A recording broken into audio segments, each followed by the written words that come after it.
areas. Beautiful. Now, part of my naivety, but I have to ask the question because I was thinking about it leading up to the interview with you, James, is so let's say we pick a place like Detroit, Michigan, where they don't get sun as often as a place like, let's say, Salt Lake City. So in terms of solar, the batteries are good enough now to be able to take the solar from the sun for, let's say, the 100 days a year that Detroit has sun versus the 220 days a year that Salt Lake City has sun. How does all that work with regard to solar energy for homes and the area of the country that the home sits in based on the weather?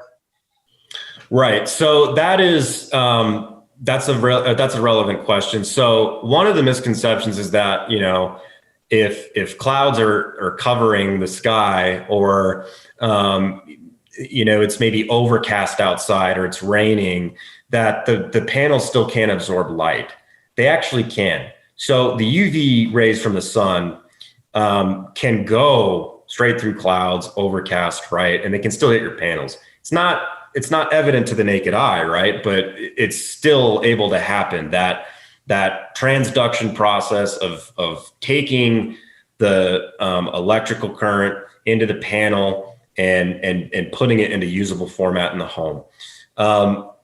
Now, there are times of year when things like snow can happen, right? Depending on where you live, then that's when you really have more of a disadvantage in terms of, you know, power you can produce with your panels. But even then, a simple solution like a roof rake, you know, will help, right? People can get on a ladder, and we don't necessarily advise people do this because it can be risky, right? But if you're solar powered, you're self-sufficient, you probably have a can-do attitude.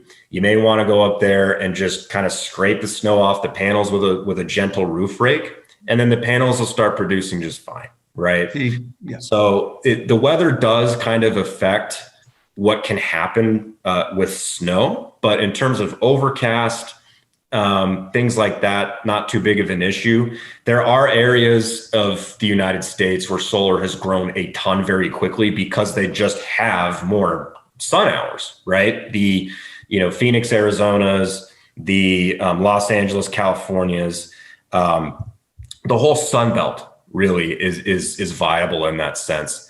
So that matters, but you can still see a great return on investment regardless of where you install your panels, as far as the weather is concerned, if that makes sense.